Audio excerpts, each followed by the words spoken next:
ಅಷ್ಟೊತ್ತಿಗೆ ಸುಭದ್ರೆಗೆ ಮದುವೆ ಮಾಡೋ ವಿಚಾರದಲ್ಲಿದ್ದಾನೆ ಬಲರಾಮ ಅನ್ನೋದು ಗೊತ್ತಾಯ್ತಂತೆ. ಪ್ರವಾಸಕ್ಕೆ ಬರ್ತಾ ಇದ್ದಾನೆ. ಅಷ್ಟಕ್ಕೆ ಬರುವಾಗ ಬಲರಾಮ ಸುಭದ್ರೆಯನ್ನು ಕೊಟ್ಟು ದುರ್ಯೋಧನನಿಗೆ ಮದುವೆ ಮಾಡ್ತಾನೆ ಅಂತ ಗೊತ್ತಾದ ಕೂಡಲೇ ಸನ್ಯಾಸಿಯಾಗಿ ಬಿಟ್ಟನಂತೆ ಅರ್ಜುನ. ಸನ್ಯಾಸಿ ವೇಷ ಹಾಕೊಂಡ, ದಂಡ ಕಮಂಡಲು ತ್ರಿದಂಡಿ ಸನ್ಯಾಸಿ ಅಂದ್ರೆ ತ್ರಿದಂಡಿ ಸನ್ಯಾಸಿ ಆದ್ನಂತೆ. ಈಗಿನ ಸನ್ಯಾಸಿಗಳನ್ನೆಲ್ಲ ನೋಡ್ತೀರಿ, ಮಾಧ್ಯ ಸನ್ಯಾಸಿಗಳೆಲ್ಲ ಏಕದಂಡಿಗಳು. ತ್ರಿದಂಡಿ ಸನ್ಯಾಸ ಅಂತ ಇವು ಈಗಲೂ ಇದ್ದಾರೆ ಬೇಕಾದಷ್ಟು ಜನ. 3 ದಂಡಕ್ಕೆ ಹಗ್ಗ ಕಟ್ಟಿ 3 ದಂಡ ಒಟ್ಟಿಗೆ ಹಿಡ್ಕೊಳ್ತಿರ್ತಾರೆ. ಅಂದ್ರೆ ಸಣ್ಣ ಸಣ್ಣದು ಹಿಡ್ಕೊಂಡಿರ್ತಾರೆ, ದೊಡ್ಡ ದಪ್ಪಲ್ಲ, ಸಣ್ಣ ಸಣ್ಣದು 3 ದಂಡಗಳನ್ನು ಸೇರಿಸಿ ಅದೊಂದು ಹಿಡ್ಕೊಂಡಿರ್ತಾರೆ. ಅವರಿಗೆ ತ್ರಿದಂಡಿ ಸನ್ಯಾಸಿ ಅಂತ. ಜುಟ್ಟಿರ್ತದೆ, ಜನಿವಾರ ಇರ್ತದೆ. ಜುಟ್ಟು ಜನಿವಾರ ಇರುವಂತ ಕಾಷಾಯ ವಸ್ತ್ರಧಾರಿಗಳಾದ 3 ದಂಡ ಹಿಡ್ಕೊಂಡಿರ್ತಕ್ಕಂಥ ತ್ರಿದಂಡಿ ಸನ್ಯಾಸಿ ಅಂತ ಒಂದು ಪದ್ಧತಿ. ಆ ತ್ರಿದಂಡಿ ಸನ್ಯಾಸಿ ಆದ್ನಂತೆ ಅರ್ಜುನ. ವಿಚಿಂತ ಕಾರ್ಯಂ ಯತಿ ರೂಪಂ ಗೃಹೀತ್ವಾ ಕುಶಸ್ಥಲೀಂ ಪ್ರಯಯೂತಂ ಸಮೀಪೆ. ದ್ವಾರಕೆಗೆ ಹೋಗೋಣ ಅಂತ ಹೊರಟ, ಪ್ರವಾಸಕ್ಕೆ ಅಂತ ಹೊರಟವನು ಬಲರಾಮ ಸುಭದ್ರೆಯನ್ನ ದುರ್ಯೋಧನನ್ನು ಕೊಟ್ಟು ಮದುವೆ ಮಾಡ್ತಾನೆ ಅಂತ ಗೊತ್ತಾದ ಕೂಡಲೇ ಸನ್ಯಾಸಿ ವೇಷ ಹಾಕೊಂಡು ದ್ವಾರಕೆಗೆ ಬಂದ. ಹತ್ರ ಬರುವಾಗ ಆ ಕೃಷ್ಣ ಸತ್ಯಭಾಮೆ ಜೊತೆಗೆ ಮಲ್ಕೊಂಡಿದ್ನಂತೆ. ಈ ಸನ್ಯಾಸಿ ಹತ್ರ ಬಂದದ್ದನ್ನು ನೋಡಿ ನಕ್ಕನಂತೆ. ನಕ್ಕು ಕೂಡಲೇ ಅಲ್ಲ ಮಲ್ಕೊಂಡಲ್ಲೇ ಸುಮ್ಮನೆ ನಕ್ಕು ಬಿಟ್ಟ. ಸತ್ಯಭಾಮೆಗೆ ಗೊತ್ತಿತ್ತು ಯಾಕೆ ನಕ್ಕ ಅಂತ. ಆದರೂ ಕೂಡ ಸತ್ಯಭಾಮೆ ಯಾಕೆ ನಕ್ರಿ ಹೇಳ್ರಿ ಅಂತ ಕೇಳ್ತಾ ಇದ್ದ.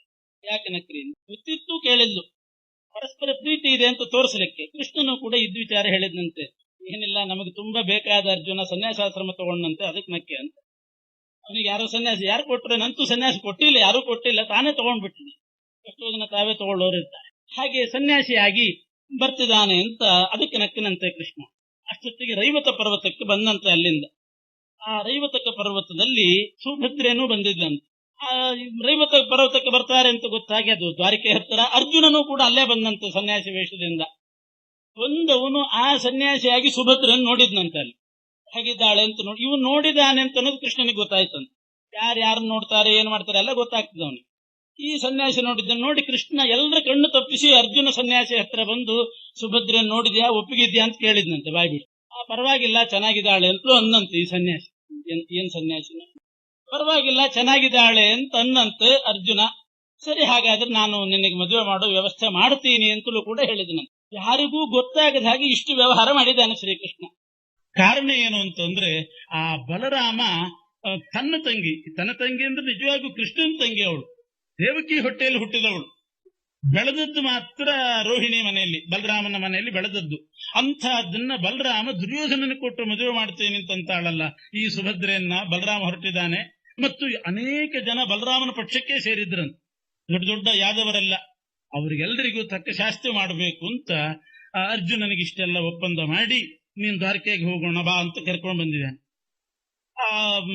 ಅಲ್ಲಿಂದ ರೈವತಕ ಪರ್ವತ ಅಂದ್ರೆ ಅಲ್ಲೇ ಸುಮ್ಮನೆ ಒಂದು ವಿಹಾರ ಮಾಡುವ ಪರ್ವತ. ಅಲ್ಲಿಂದ ಸ್ವಸುರ್ದಾನೇ ಸ ಪ್ರತಿಜ್ಞಾಂ ರಹೋಸ್ಮೈ, ನಾನ್ ನನ್ನ ತಂಗಿಯನ್ನು ನಿನ್ನ ಕೊಟ್ಟು ಮದುವೆ ಮಾಡ್ತೇನೆ, ಅದಕ್ಕೆಲ್ಲ ವ್ಯವಸ್ಥೆ ಮಾಡ್ತೇನೆ ಅಂತಿಷ್ಟು ಹೇಳಿ ಮತ್ತೆ ಬಂದು ಯಾದವರ ಜೊತೆಗೆ ಸೇರಿದ್ದ. ಅಲ್ಲಿ ಅದೇ ಪರ್ವತಕ್ಕೆ ಬಂದಾಗ ಬಲರಾಮನು ಇದ್ದ. ದೃಷ್ಟ್ವಾಗಿರೌ ರೌಹಿಣಿ ಯೋಯತೀಂದ್ರ ವೇಷಂ ಪಾರ್ಥಂ ಜ್ಞಾತಿಯುಕ್ತ ಪ್ರಣಮ್ಯ. ಬಲರಾಮ ಅರ್ಜುನ ಸನ್ಯಾಸಿ ತಗೊಂಡು ಬಂದಿದ್ದಾನೆ, ಸನ್ಯಾಸಿಯಾಗಿ ಬಂದಿದ್ದಾನೆ. ಅರ್ಜುನ ಅಂತ ಗೊತ್ತಿಲ್ಲ, ಯಾರೋ ಒಬ್ಬ ಸನ್ಯಾಸಿ ಬಂದಿದ್ದಾನೆ ಅಂತ ಗೊತ್ತಾಯ್ತು. ಸನ್ಯಾಸಿಗಳು ಬಂದಿದ್ದಾರೆ, ಮಠ ಗಿಠ ಏನ್ ಕೇಳಲಿಕ್ಕೆ ಹೋಗ್ಲಿಲ್ಲ, ನಮಸ್ಕಾರ ಮಾಡಿಬಿಟ್ಟ ಬಲರಾಮ. ಬಂದು ಸನ್ಯಾಸಿ ಮಾಡಬೇಕು ಅಂತ ಮಾಡಿದ. ದೃಷ್ಟ್ವಾಗಿರೌ ರೌಹಿಣೆ ಯೋಯತೀಂದ್ರ ವೇಷಂ ಪಾರ್ಥಂ ಜ್ಞಾತಿಯುಕ್ತ ಪ್ರಣಮ್ಯ. ನಮಸ್ಕಾರ ಮಾಡಿದ ಕೂಡಲೇ ಈ ಸನ್ಯಾಸಿ ಸುಮ್ಮನಿರ್ಬೇಕು ಬೇಡು, ನಾನು ಆಶ್ರಮ ಜ್ಯೇಷ್ಠನಾದರೂ ಕೂಡ, ಆಶ್ರಮ ನಮ್ದು ದೊಡ್ಡದಾದ್ರೂ ಕೂಡ ನೀನು ಗುಣಜ್ಯೇಷ್ಠನಾಗಿದ್ದಿ, ನೀನು ಒಳ್ಳೆ ಗುಣವಂತ, ನಾನು ನಿನಗೆ ಮಾಡ್ತೀನಿ ಅಂತ ಬಲರಾಮನಿಗೆ ನಮಸ್ಕಾರ ಹಾಕಿಬಿಟ್ನಂತ. ಯಾಕೆ ಅಂತ ಅನ್ನೋದು ಮುಂದೆ ಗೊತ್ತಾಗ್ತದೆ. ನಮಸ್ಕಾರ ಇದೆ ನೋಡಿ, ಏನೇನು ಬೇಕಾದ್ರೂ ಸಾಧಿಸಿ ಬಿಡ್ತದೆ ನಮಸ್ಕಾರ ಮಾಡಿಬಿಟ್ರೆ. ಯಾರನ್ನ ಬೇಕಾದ್ರೆ ದಾಕ್ಷಿಣ್ಯಕ್ಕೆ ಸಿಗಾಕಿಸಿ ಬಿಡ್ಬೋದು. ಒಂದು ನಮಸ್ಕಾರ ಮಾಡಿಬಿಟ್ರೆ ಎಲ್ಲ ಕರಿಗೆ ಹೋಗ್ತದೆ. ಆ ಬಲರಾಮನಿಗೆ ನಮಸ್ಕಾರ ಮಾಡಿಬಿಟ್ಟ. ಅಷ್ಟರಲ್ಲೇ ಬಲರಾಮ ಈ ಸನ್ಯಾಸಿ ಬುಟ್ಟಿಗೆ ಬಿದ್ದ ಹಾಗೆ ಆಯ್ತು. ನಮಸ್ಕಾರ ಮಾಡಿದ್ರಿಂದ ಇವನನ್ನು ಒಳಗೆ ಹಾಕೊಂಡ್ಬಿಟ್ಟ. ಆಮೇಲೆ ದ್ವಾರಕೆಗೆ ಬಂದ್ರು. ಎಲ್ಲರೂ ದ್ವಾರಕೆಗೆ ಬಂದಾಗ ಅಷ್ಟೊತ್ತಿಗೆ ಸರಿಯಾಗಿ ಆಷಾಢ ಮಾಸ ಬಂದಿತ್ತು. ಚಾತುರ್ಮಾಸ ಕೂಡೋ ಸಮಯನೇ ಬಂದು ಸರಿಯಾಗಿ. ದ್ವಾರಕೆಯವರೆಲ್ಲ ಸೇರ್ಕೊಂಡು ಒಂದು ಸಮಿತಿ ಮಾಡಿ ಮೀಟಿಂಗ್ ಮಾಡಿದ್ರು. ಹೇಗಿದ್ರು ಒಬ್ಬ ಸನ್ಯಾಸಿಗಳು ಬಂದಿದ್ದಾರೆ, ಇಲ್ಲಿ ಚಾತುರ್ಮಾಸ ಕೂಡಿಸಿದ್ರೆ ಹೇಗಿರ್ತದೆ ಅಂತ ವಿಚಾರ ಮಾಡಿದರು. ಚಾತುರ್ಮಾಸ ಕೂಡಿಸೋಣ ನಾವು ಅಂತ. ಅದರಲ್ಲಿ ಬಲರಾಮ ಬಹಳ ಮುತುವರ್ಜಿ ವಹಿಸಿದ್ನಂತೆ. ಈ ಅರ್ಜುನ ಇಂಥ ಉಪಾಯ ಮಾಡಿದಾನೆ. ತಾನು ಸನ್ಯಾಸಿ ವೇಷದಲ್ಲಿದ್ದರೂ ಕೂಡ ಇನ್ನೊಬ್ಬರಿಗೆ ನಮಸ್ಕಾರ ಮಾಡಬಾರದು ಅಂತಹದ್ದು ಬಲರಾಮನಿಗೆ ಮಾಡಿಬಿಟ್ಟ. ಅವನೇ ಇವನಿಗೆ ಮಾಡಿದ್ದಾನೆ. ಆದರೂ ಕೂಡ ನೀನು ಗುಣಜ್ಯೇಷ್ಠೋಸಿ, ನಾನು ಸನ್ಯಾಸಿ ಆದ್ರೇನು ನೀನು ಗುಣವಂತನಾಗಿದ್ದಿ ಅಂತ, ಗುಣಜ್ಯೇಷ್ಠನಾಗಿದ್ದಿ ಅಂತ ಇಟ್ಟುಕೊಂಡು ಆ ನೆಪ ಮಾಡಿ ನಮಸ್ಕಾರ ಮಾಡಿಬಿಟ್ಟಿದ್ದ. ಈ ನಮಸ್ಕಾರ ಮಾಡಿದ್ರಿಂದ ಬಲರಾಮನೇ ನೇತೃತ್ವ ವಹಿಸಿದ್ನಂತೆ. ಈ ಸನ್ಯಾಸಿಗಳನ್ನು ಚಾತುರ್ಮಾಸ್ಯ ಕೂಡಿಸೋಣ ಅಂತ ಮಾಡಿ ಒಂದೆಲ್ಲರನ್ನು ಸೇರಿಸಿದ. ಕೃಷ್ಣನ್ ಸೇರಿಸಿದ. ಒಂದು ಸಮಾಲೋಚನೆ ನಡೀತು, ಮಂತ್ರಾಲೋಚನೆ. ಬಲರಾಮನೇ ಎತ್ತಿದ್ನಂತೆ. ಹಾಗಿದ್ರು ಒಬ್ರು ಸನ್ಯಾಸಿಗಳು ಬಂದಿದ್ದಾರೆ, ನಮಗೂ ಉಪಯೋಗ ಆಗುತ್ತೆ, ಇಲ್ಲಿ ಚಾತುರ್ಮಾಸ್ಯ ಕೂಡಿಸೋಣ ಅಂತ ಮೊದಲು ಪ್ರತಿಭಟನೆ ಮಾಡಿದವನು ಕೃಷ್ಣ ಅಂತ. ಅಲ್ಲಿ ವಾಗ್ದಾನ ಮಾಡಿ ಬಂದಿದ್ದಾನೆ. ರೈವತಕ ಪರ್ವತದಲ್ಲಿ ಅಲ್ಲಿ ವಾಗ್ದಾನ ಮಾಡಿ ಬಂದಿದ್ದಾನೆ, ನಾನು ನಿನಗೆ ಸುಭದ್ರನ್ ಕೊಟ್ಟು ಮದುವೆ ಮಾಡ್ತೀನಿ, ದ್ವಾರಕೆಗೆ ಹೋಗು ಅಂತ. ಇಲ್ಲಿ ಈ ಸನ್ಯಾಸಿಗಳನ್ನು ಚಾತುರ್ಮಾಸ್ಯ ಕೂಡಿಸೋಣ ಅಂದಾಗ ಮೊದಲು ಎತ್ತಿದ್ದು ವಿರೋಧ ಮಾಡಿದ್ದು ಕೃಷ್ಣ ಅಂತ ಹೇಳ್ತಾನೆ. ನೈವೇತ್ತೂಚೆ ಕೇಶವೋ ದೋಷವಾದಿ, ನನಗಿದು ಸರಿ ಬರ್ತಾ ಇಲ್ಲ, ಬೇಡ ಅಂತ ಅಂದಂತೆ. ಅವತ್ತಿನಿಂದ ಶುರುವಾಯಿತು ಕೇಶವೋ ದೋಷವಾದಿ ಅಂತ ಅಲ್ಲಲ್ಲ ಅಂತಿರ್ತಾರೆ. ಕೇಶವ ಅಂದ್ರೆ ಕೃಷ್ಣ ಯಾವಾಗ್ಲೂ ಸ್ವಲ್ಪ ಎದುರು ಮಾತಾಡೋದು ಅವನಂತ. ಕೃಷ್ಣ ಬೇಡ ಅಂದ. ಯಾಕೆ ಅಂತ ಕೇಳಿದ್ರೆ ಅನೇಕ ಕಾರಣ ಹೇಳ್ತಾನೆ. ಬೇರೆ ಸನ್ಯಾಸಿಗಳಾಗಿದ್ದರೆ ನಾನೇನು ಅನಿಸ್ತಿದ್ದಿಲ್ಲ, ಇನ್ನು ವಯಸ್ಸಿನಲ್ಲಿರೋ ಸನ್ಯಾಸಿ, ಯುವಕನಾಗಿದ್ದಾನೆ. ಇಂಥ ಸನ್ಯಾಸಿಗಳಿಗೆ ನಾವಿಲ್ಲಿ ಹೆಣ್ಣು ಮಕ್ಕಳಿರೋ ಜಾಗದಲ್ಲಿ ಈ ಸನ್ಯಾಸಿಗೆ ಚಾತುರ್ಮಾಸ್ಯಕ್ಕೆ ಅವಕಾಶ ಕೊಡಬಾರದು ಅಂದಂತೆ ಕೃಷ್ಣ. ಹೋಗ್ಲಿ, ಯುವಕ ಆದ್ರೂ ಪರವಾಗಿದ್ದಿಲ್ಲ, ದೇಹದಾರ್ಢ್ಯ ಬೇರೆ ಚೆನ್ನಾಗಿದೆ, ಅದು ಒಂದು ಎಡವಟ್ಟೆ. ಬಲಿಷ್ಠನಾಗಿದ್ದಾನೆ, ಆರೋಗ್ಯವಂತನಾಗಿದ್ದಾನೆ. ಆದ್ರೂ ನೋಡ್ಲಿಕ್ಕೆ ಸ್ವಲ್ಪ ಏನಾದ್ರೂ ಇತ್ತು, ಸ್ವಲ್ಪ ಎಡವಟ್ಟಿದ್ರು ಪರವಾಗಿದ್ದ. ದರ್ಶನೀಯ, ನೋಡ್ಲಿಕ್ಕೆ ಚಂದ ಬೇರೆ ಇದ್ದಾನೆ. ಒಂದೊಂದು ಅನರ್ಥ ಅಂದ ಕೃಷ್ಣ.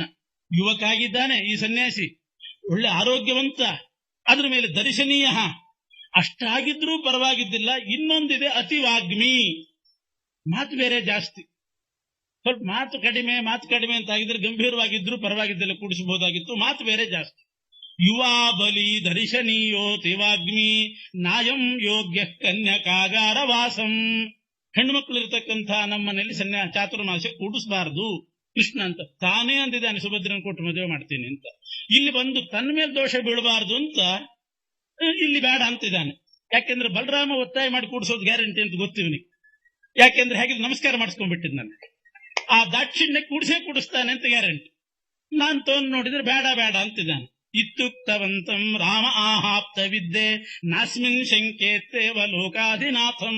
ಬಲರಾಮ ಬೈದ್ನಂತೆ ಕೃಷ್ಣನಿಗೆ, ನೀನ್ ಹಿಂಗೆ ಎಲ್ರಿಗೂ ಅನುಮಾನ ಮಾಡೋನೇ, ನೀನು ಓದ್ಕೊಂಡಿದ್ದಾನೆ, ಎಷ್ಟು ಓದಿದ್ದಾನೆ, ಏನು ಇಂಥವ್ರ ಮೇಲೆ ಹೀಗೆ ಮಾಡ್ತಿದೆಯಲ್ಲ, ಅದೆಲ್ಲ ಮಾತಾಡಬೇಡ ನೀನು, ನನಗೆಲ್ಲ ನಿಶ್ಚಯ ಇದೆ, ಏನಾಗೋದಿಲ್ಲ, ಕೂಡಿಸೋಣ ಅಂತ. ಆಮೇಲೆ ಅಂದಂತ ಕೃಷ್ಣ, ನನಗಂತೂ ಸಮಾಧಾನ ಇಲ್ಲ, ಆದ್ರೂ ನೀವು ದೊಡ್ಡವರು, ನಿಮ್ ತೀರ್ಮಾನನೇ ನನ್ನ ತೀರ್ಮಾನ ಅಂದಳ. ಆಮೇಲೆ ನನಗಂತೂ ವೈಯಕ್ತಿಕವಾಗಿ ನನಗಿಲ್ಲ, ಆದ್ರೆ ಮೆಜಾರಿಟಿ ನಿಮ್ದೆಲ್ಲ ಇರೋದ್ರಿಂದ.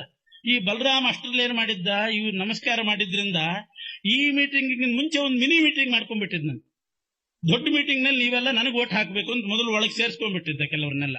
ಅವರೆಲ್ಲ ಸೇರಿ ಬಲರಾಮನ ಮಾತು ಎತ್ತಿ ಹಿಡಿದ್ರಿಂದ ಹೇಳ್ತಾನಂತೆ, ಸರ್ವೇಶಾಂನ ಪೂಜ್ಯಮೇ ವಾಸ್ತುತೇನ, ನೀವೆಲ್ಲರೂ ಸೇರಿ ಕೂಡಿಸ್ಬೇಕು ಅಂತ ಆದಾಗ ಇರ್ಲಿ, ನಾನು ಕೂಡ ಒಪ್ಪಿಬಿಡ್ತೀನಿ, ವೈಯಕ್ತಿಕವಾಗಿ ನನಗೆ ಸಮಾಧಾನ ಇಲ್ಲ ಅಂತ ಇಷ್ಟು ಅಂದಿದ್ದ. ಅಂದು ಇಲ್ಲ ಕೂಡಿಸೋದು ಅಂತ ತೀರ್ಮಾನ ಆದ್ಮೇಲೆ, ಹಾಗಾದ್ರೆ ಆ ಸನ್ಯಾಸಿಗಳಿಗೆ ಸರ್ವ ವ್ಯವಸ್ಥೆ ಮಾಡೋದು, ಅವರಿಗೆ ಶುಶ್ರೂಷೆ ಏರ್ಪಾಡು ಎಲ್ಲ ಆಗ್ಬೇಕಲ್ಲ, ಅದೆಲ್ಲ ಮಾಡೋ ಜವಾಬ್ದಾರಿ ಕೃಷ್ಣನಿಗೆ ಹಾಕಿಬಿಟ್ರು. ಇವನಿಗೆ ಇನ್ನೂ ಅನುಕೂಲ ಆಯ್ತು. ಆ ಜವಾಬ್ದಾರಿ ಬೇರೆ ಇವನ ಮೇಲೆ ಬಿದ್ದದ್ದಕ್ಕೆ ಇವನೇನು ಮಾಡಿದ, ಸುಭದ್ರೆಯನ್ನು ನಿಯೋಜನೆ ಮಾಡಿಬಿಟ್ನಂತೆ, ಈ ಸನ್ಯಾಸಿಗಳನ್ನು ನೋಡ್ಕೊಳ್ಳೋ ಜವಾಬ್ದಾರಿ ನಿಂದು ಅಂತ. ನಿತ್ಯ ಪ್ರಮತ್ತ ಸಾಧು ಸಂತೋಷಯೇತಿ ಪ್ರೋಕ್ತ ತಥಾ ಸಾ ಕರೋತ್ ಸೋಪಿ ತತ್ರ ಚಕ್ರೇ ಮಾಸಾನ್ ವಾರ್ಷಿಕಾನ್ ಸತ್ಯಥಾಭಿ ವಾಸಂ ವಾಕ್ಯಂ ಶ್ರದ್ಧಾನೋ ಹರೇಸ್ತತ್. ಆಯ್ತು ಅಂತ ಸುಭದ್ರೆ 4 ತಿಂಗಳು ಅಲ್ಲೇ ಚಾತುರ್ಮಾಸ್ಯ ಅಂತ ಮಳೆಗಾಲ ಪೂರ್ತಿ ಕಳೆಯೋಣ ಅಂತ ಕೂತಿದ್ದಾನೆ. ಅದು ಇದು ಮಾತುಕತೆ ನಡೀತಾ ಇತ್ತು. ಹೀಗಿರುವಾಗ ಒಂದು ಪ್ರಸಂಗ ಬಂತಂತೆ. ಎಲ್ಲರೂ ಕೂಡ, ಸುಭದ್ರೆ ಮಾತ್ರ ಅಲ್ಲಿ ಉಳಿದಿದ್ದಾಳು ಅವರ ಮನೆಯಲ್ಲಿ, ಇನ್ನೆಲ್ಲರೂ ಸೇರಿ ಯಾವುದೋ ಒಂದು ಪಿಂಡೋದ್ಧಾರ ಕ್ಷೇತ್ರ ಅಂತ ಒಂದು ಕ್ಷೇತ್ರಕ್ಕೆ ಹೋಗೋ ಪ್ರಸಂಗ ಬಂತು. ಆವಾಗ ಅರ್ಜುನ ವಿವಾಹ ಮಾಡ್ಕೊಳ್ತಾನೆ. ಅರ್ಜುನ ತಾನು ಸತ್ಯನಿಷ್ಠನಾಗಿ ವಚನ ಪರಿಪಾಲನೆಗೋಸ್ಕರವಾಗಿ 1 ವರ್ಷ ತೀರ್ಥಯಾತ್ರೆ ಹೊರಟಿದ್ದಾನೆ. ಧರ್ಮರಾಜ ದ್ರೌಪದಿ ದೇವಿ ಜೊತೆಗೆ ಶಸ್ತ್ರಾಗಾರದಲ್ಲಿ ಆಯುಧಾಗಾರದಲ್ಲಿರೋದನ್ನ ನೋಡಿದ್ದಕ್ಕೆ ಈ ರೀತಿ ಮಾಡಬೇಕಾದ ಪ್ರಸಂಗ ಬಂತು. ಅವರು ಧರ್ಮರಾಜ, ಭೀಮ ಎಲ್ಲರೂ ಹೇಳಿದ್ರು, ನೀನು ಬಂದ ಉದ್ದೇಶವೇ ಬೇರೆ. ಬ್ರಾಹ್ಮಣನ ಗೋರಕ್ಷಣೆ ಆಗಬೇಕಾಗಿತ್ತು, ಕಳ್ಳರನ್ನ ಸದೆ ಬಡಿಬೇಕು, ಅದಕ್ಕೋಸ್ಕರ ಆಯುಧ ಬೇಕು ಅಂತ ಬಂದವನು. ನೀನೇನು ಸಂಯಮ ಕಳ್ಕೊಂಡು ಒಳಗಡೆ ನುಗ್ಗಿದವನಲ್ಲ. ಬೇಡ ಅಂತ ತಡೆದ್ರು ಕೂಡ ಅರ್ಜುನ ಲೋಕಕ್ಕೆ ತಾನು ಆದರ್ಶ ಆಗಬೇಕು. ಯಾವುದೇ ದೃಷ್ಟಿಯಲ್ಲಿರಲಿ, 1 ವರ್ಷ ತೀರ್ಥಯಾತ್ರೆ ಮಾಡ್ತೇನೆ, ಇನ್ನೊಬ್ಬರ ಜೊತೆಗೆ ದ್ರೌಪದಿ ದೇವಿ ಇದ್ದಾಗ ನೋಡಿದರೆ ಅಂತ ಒಂದು ಒಪ್ಪಂದ ಆಗಿತ್ತು. ಆ ವಚನ ಪರಿಪಾಲನೆಗೋಸ್ಕರ ಸತ್ಯನಿಷ್ಠನಾಗಿ ತೀರ್ಥಯಾತ್ರೆಗೆ ಅಂತ ಹೊರಟ. 1 ವರ್ಷ ಮುಗಿದ ಬಳಿಕ ತಾನು ದ್ವಾರಕೆ ಹತ್ತಿರ ಹಾಗೆ ತೀರ್ಥಯಾತ್ರೆ ಮಾಡ್ತಾ ದ್ವಾರಕಾ ಬಳಿ ಬರುವಾಗ ಅಲ್ಲಿ ದುರ್ಯೋಧನನಿಗೆ ಸುಭದ್ರೆಯನ್ನು ಕೊಟ್ಟು ವಿವಾಹ ಮಾಡಬೇಕು ಅಂತ ಬಲರಾಮನ ಪ್ರಯತ್ನ ನಡೆದಿತ್ತು. ಅದು ಕೂಡ್ದು. ಅದಕ್ಕಾಗಿ ಅರ್ಜುನ ತಾನು ಸನ್ಯಾಸಿ ವೇಷವನ್ನ ಧಾರಣೆ ಮಾಡಿದ್ದಾನೆ. ಯಾಕೆ ಧಾರಣೆ ಮಾಡಿದ ಅಂತಂದ್ರೆ, ಬಲರಾಮನನ್ನ ತನ್ನ ಕಡೆ ಮಾಡಿಕೊಳ್ಬೇಕಾಗಿದೆ. ಬಲರಾಮ ಸುಭದ್ರೆಯನ್ನ ದುರ್ಯೋಧನನ್ನು ಕೊಟ್ಟು ವಿವಾಹ ಮಾಡಿಬಿಟ್ಟಿದ್ದ. ಅದಕ್ಕೆ ಆ ಬಲರಾಮನನ್ನ ತನ್ನ ಕಡೆ ಮಾಡಿಕೊಳ್ಬೇಕಾಗಿದ್ರೆ ಒಂದೇ ಉಪಾಯ, ತಾನು ಸನ್ಯಾಸಿ ವೇಷ ಧಾರಣೆ ಮಾಡಬೇಕು, ಅವರ ಬಳಿ ಹೋಗಬೇಕು. ಆವಾಗ ಸನ್ಯಾಸಿ ವೇಷದಲ್ಲಿದ್ದೇನೆ ಅಂತ ಬಲರಾಮ ನಮಸ್ಕಾರ ಮಾಡ್ತಾನೆ. ತಾನು ಅವನಿಗೆ ಪ್ರತಿಯಾಗಿ ನಮಸ್ಕಾರ ಮಾಡಿಬಿಟ್ರೆ, ಅದೇನಾದ್ರೂ ಒಂದು ನೀನು ಗುಣಜ್ಯೇಷ್ಠನಾಗಿದ್ದಿ, ಗುಣವಂತನಾಗಿದ್ದಿ ಅಂತ ಪ್ರಶಂಸೆ ಮಾಡಿ ನಾನು ನಿನಗೆ ಮಾಡಿದ್ರೆ ತಪ್ಪಿಲ್ಲ ಅಂತ ಮಾಡಿಬಿಟ್ರೆ, ಆವಾಗ ಬಲರಾಮ ಅವನು ಕರಗಿ ಬಿಡ್ತಾನೆ. ಆ ನಮಸ್ಕಾರಕ್ಕೆ ಇವನ ವಶನಾಗಿ ಬಿಡ್ತಾನೆ. ಈ ಒಂದು ನೀತಿ ಇಟ್ಟುಕೊಂಡು ಅರ್ಜುನ ಸನ್ಯಾಸಿ ವೇಷ ಧಾರಣೆ ಮಾಡಿಕೊಂಡು ಬಂದ. ಇನ್ಯಾರೋ ನಮಸ್ಕಾರ ಮಾಡಿದ್ರೆ ಆ ನಮಸ್ಕಾರಕ್ಕೆ ಅಷ್ಟು ಬೆಲೆ ಇರ್ತಿದ್ದಿಲ್ಲ. ಒಬ್ಬ ಸನ್ಯಾಸಿಯಾಗಿ ನನಗೆ ನಮಸ್ಕಾರ ಮಾಡಿಬಿಟ್ನಲ್ಲ ಅಂತ ಬಲರಾಮ ಪರವಶನಾಗಿ ಬಿಟ್ಟ. ಈ ರೀತಿ ಅವನನ್ನ ತನ್ನ ಕಡೆ ಮಾಡಿಕೊಳ್ಳಿಕ್ಕೆ ಅರ್ಜುನ ಮಾಡಿದ ಉಪಾಯ, ಸನ್ಯಾಸಿ ವೇಷ ಹಾಕೊಳ್ಬೇಕು, ಅವನಿಗೆ ನಮಸ್ಕಾರ ಮಾಡಿಬಿಡ್ಬೇಕು. ಹಾಗೆ ಮಾಡಿ ನಮಸ್ಕಾರ ಮಾಡಿದ. ಆದ್ರಿಂದ ಬಲರಾಮನಿಗೆ ಈ ಸನ್ಯಾಸಿಗಳ ಮೇಲೆ ಎಲ್ಲಿಲ್ಲದ ಪ್ರೀತಿ ಬಂದ್ಬಿಡ್ತು. ತಾನಾಗೆ ಕೃಷ್ಣನ ಹತ್ರ ಇವರನ್ನ ಇಲ್ಲಿ ಚಾತುರ್ಮಾಸ್ಯಕ್ಕೆ ಕೂಡಿಸೋಣ ದ್ವಾರಕೆಯಲ್ಲಿ ಅಂತ ಅಂದ. ಕೃಷ್ಣನಿಗೂ ಅದು ಇಷ್ಟ ಇತ್ತು. ಆದ್ರೂ ಕೂಡ ಕೇಶವೋ ದೋಷವಾದಿ, ಯಾವಾಗ್ಲೂ ದೋಷ ಹೇಳುವವನು. ಅದು ಬೇಡ, ಚೆನ್ನಾಗಿರೋದಿಲ್ಲ, ಇಲ್ಲೆಲ್ಲ ಕನ್ಯಾಂತಃಪುರ ಜಾಸ್ತಿ ಇದೆ, ಅಂಥ ಕಡೆ ಕೂಡಿಸಬಾರದು ಅಂತ ಹೇಳಿದ್ರು. ಬಲರಾಮ ಇಲ್ಲ, ಬಹಳ ವಿವೇಕಿ ಇದ್ದಾನೆ, ಯಾಕೆಂದ್ರೆ ತನಗೆ ನಮಸ್ಕಾರ ಮಾಡಿಬಿಟ್ಟಿದ್ ನಾನು, ಆದ್ರಿಂದ ಬಹಳ ವಿವೇಕಿ ಇದ್ದಾನೆ, ಒಳ್ಳೆ ತಿಳುವಳಿಕೆ ಇದ್ದವನು, ಇಂಥವನ್ನ ನೀನು ಅನುಮಾನ ಪಡಬೇಡ ಅಂತ ಹೇಳಿ ತಾನು ಬಹಳ ಒತ್ತಾಯ ಮಾಡ್ತಾನೆ ಬಲರಾಮ. ಕೃಷ್ಣ ಅಂತೂ ತನ್ನ ಮೇಲೆ ದೋಷ ತಪ್ಪಿತು, ನಾನು ಕೂಡಿಸಿದೆ ಅಂತ ಆಗಬಾರ್ದು, ಅವನಿಗೆ ಅದು ಬೇಕಾಗಿತ್ತು. ಬಲರಾಮನೇ ಒತ್ತಾಯ ಮಾಡೋ ಹಾಗೆ ಮಾಡಿ ತಾನು ಪ್ರತಿಭಟನೆ ಮಾಡಿದಂತೆ ಮಾಡಿ ಕೊನೆಗೆ ಹೇಳ್ತಾನೆ, ನಾಸ್ಮನ್ಮತೆ ರೋಚತೆ ತ್ವನ್ಮತಂತು ಸರ್ವೇಷಾಂ ನಃ ಪೂಜ್ಯಮೇವಾಸ್ತುತೇನ ಇತ್ಯುಕ್ತ್ವಾತಂ ಕೇಶವ ಸೋದರಾಯೈ ಶುಶ್ರೂಷಸ್ವೇತ್ಯಾಹ ಸಂತಂ ಯತೀಂದ್ರಂ. ಹಾಗೆ ನೀವೆಲ್ಲರೂ ಸೇರಿ ಹೇಳಿದ ಮೇಲೆ ನಾನ್ಯಾಕೆ ಒಬ್ಬ ಬೇಡ ಅಂತ ಅನ್ಬೇಕು? ನನ್ನ ವೈಯಕ್ತಿಕ ಅಭಿಪ್ರಾಯ ನಾನು ಹೇಳಿದೆ, ಆದ್ರೆ ನಿಮ್ ತೀರ್ಮಾನಕ್ಕೆ ನಾನು ಬದ್ಧನಾಗಿರ್ತೇನೆ ಅಂತ ಹೇಳಿ ಒಪ್ಪಿದ. ಆ ಸನ್ಯಾಸಿಗಳನ್ನ ನೋಡ್ಕೊಳ್ಳೋ ಜವಾಬ್ದಾರಿ ಕೃಷ್ಣನಿಗೆ ಬಿತ್ತು. ಆಗ ತಾನು ತನ್ನ ತಂಗಿಯಾದಂತಹ ಸುಭದ್ರೆಗೆ ಹೇಳ್ತಾನೆ, ನಿತ್ಯ ಪ್ರಮತ್ತ ಸಾಧು ಸಂತೋಷಯೇತಿ ಪ್ರೋಕ್ತ ತಥಾ ಸಾಕರೋತ್ಸೋಪಿ ತತ್ರ ಚಕ್ರೇ ಮಾಸಾನ್ ವಾರ್ಷಿಕಾನ್ ಸತ್ಕಥಾಭಿ ವಾಸಂ ವಾಕ್ಯಂ ಶ್ರದ್ಧಾನೋ ಹರೇಸ್ತತ್. ಯಾವಾಗಲೂ ಜಾಗರೂಕಳಾಗಿ ಈ ಸನ್ಯಾಸಿಗಳ ಸೇವೆ ಮಾಡಿಕೊಂಡು ಇಲ್ಲಿರು ನೀನು ಅಂತ ಹೇಳಿದ. 4 ತಿಂಗಳು ಮಳೆಗಾಲ ಪೂರ್ತಿ ಅಲ್ಲೇ ಕಳೆದಿದ್ದಾನೆ ಅರ್ಜುನ ಸನ್ಯಾಸಿ ವೇಷದಲ್ಲಿ. ನಾನಾ ವಿಧವಾದಂತಹ ಮಾತುಕತೆ ಆಡ್ತಾ ಅಲ್ಲಿದ್ದ. ಸಂಯಾಚಿತ ಫಲ್ಗುನೇನಾಹ ವಾಕ್ಯಂ ಯದ್ವಾಸುದೇವಸ್ತನ್ನ ಜಾನಾತಿ ಕಶ್ಚಿತ್ ಧೃತೆ ಪಿತ್ರೋರ್ವಿಪೃಥೋ ಸಾತ್ಯಕೇರ್ವಾ ಸುಭದ್ರಾಂ ತೇ ಪ್ರದದಾನೀತಿ ಸತ್ಯಂ. ಆದರೆ ರೇವತಿಕ ಪರ್ವತದಲ್ಲಿ ಕೃಷ್ಣ ಹೇಳಿದ್ದ, ಸನ್ಯಾಸಿ ವೇಷದಲ್ಲಿ ಬಂದ ಅರ್ಜುನನಿಗೆ ಹೇಳಿದ್ದ, ನಾನ್ ನನ್ನ ತಂಗಿಯನ್ನು ಕೊಟ್ಟು ನಿನಗೆ ಮದುವೆ ಮಾಡ್ತೇನೆ, ನಿನಗೆ ಒಪ್ಪಿಗೆ ಇದೆ ತಾನೇ ಅಂತ ಕೇಳಿದ್ದ. ಆಗ್ಲಿ, ನನಗೊಪ್ಪಿಗೆ ಇದೆ ಅಂತ ಅರ್ಜುನನು ಕೂಡ ಹೇಳಿದ್ದ. ಈ ಮಾತುಕತೆ ಎಲ್ಲರ ಮಧ್ಯದಲ್ಲೇ ನಡೆದಿದೆ ಅಂತೆ. ಯಾರಿಗೂ ಗೊತ್ತಾಗದ ಹಾಗೆ, ಏನೋ ಗುಟ್ಟು ಮಾತಾಡ್ತಿದ್ದಾರೆ ಅಂತ ಗೊತ್ತಾಗದ ಹಾಗೆ ಕೃಷ್ಣ ಅರ್ಜುನನ ಹತ್ರ ಇಷ್ಟೆಲ್ಲ, ನಿನಗೆ ಸುಭದ್ರೆಯನ್ನು ಕೊಟ್ಟು ವಿವಾಹ ಮಾಡ್ತೇನೆ ಅಂತ ಒಪ್ಪಿಸಿದ್ದ. ಈ ಸಮಾಚಾರ ವಸುದೇವನಿಗೆ ಗೊತ್ತಿತ್ತು, ದೇವಕೀ ದೇವಿಗೆ ಗೊತ್ತಿತ್ತು, ವಿಪೃಥು ಅಂತ ಒಬ್ಬ ಇದ್ದ ಅವನಿಗೆ ಗೊತ್ತಿತ್ತು, ಸಾತ್ಯಕಿಗೆ ಗೊತ್ತಿತ್ತಂತ. ಋತೇ ಪಿತ್ರೋರ್ ವಿಪೃಥೋ ಸಾತ್ಯಕೇರ್ವ. ಅರ್ಜುನನಿಗೆ ಕೃಷ್ಣ ಹೇಳಿದ ಮಾತು ತಂದೆ ತಾಯಿಗಳಿಗೆ ವಿಪೃಥು ಮತ್ತು ಸಾತ್ಯಕಿಗೆ ಬಿಟ್ಟು ಇನ್ಯಾರಿಗೂ ಗೊತ್ತಿದ್ದಿಲ್ಲಂತೆ. ಅವರಿಗೆ ಮಾತ್ರ ಈ ಗುಟ್ಟು ಹೇಳಿದ್ದಂತೆ ಕೃಷ್ಣ. ಯಾಕೆ, ಯಾರದು ವಿಪೃಥು ಅಂತಂದ್ರೆ, ಅಸ್ತ್ರೇ ಶಸ್ತ್ರೇ ಸರ್ವ ವಿದ್ಯಾಸು ಚೈವ ಶಿಷ್ಯಶ್ಚೈನೇಯೋ ವಾಸುದೇವೇಂದ್ರ ಸೂನ್ವೋ ತಸ್ಮಾದಸ್ಮೈ ಕಥಯಾಮಾಸ ಕೃಷ್ಣ ಸ್ವಶಿಷ್ಯತ್ವಾತ್ ವಿಪೃಥೋಶ್ಚಾಪಿ ಸರ್ವಂ. ಸಾತ್ಯಕಿ ಗೊತ್ತಿತ್ತು. ಯಾಕೆ ಅಂದ್ರೆ ಸಾತ್ಯಕಿ ಕೃಷ್ಣ ಮತ್ತು ಅರ್ಜುನ ಇಬ್ಬರಿಗೂ ಶಿಷ್ಯನಂತೆ. ಶಸ್ತ್ರಾಸ್ತ್ರಗಳನ್ನ, ತತ್ವವಿದ್ಯೆಯನ್ನ ಕೃಷ್ಣ ಮತ್ತು ಅರ್ಜುನ ಇಬ್ಬರಿಂದ ಕೇಳಿ ತಿಳ್ಕೊಂಡಿದ್ದಂತೆ ಸಾತ್ಯಕಿ.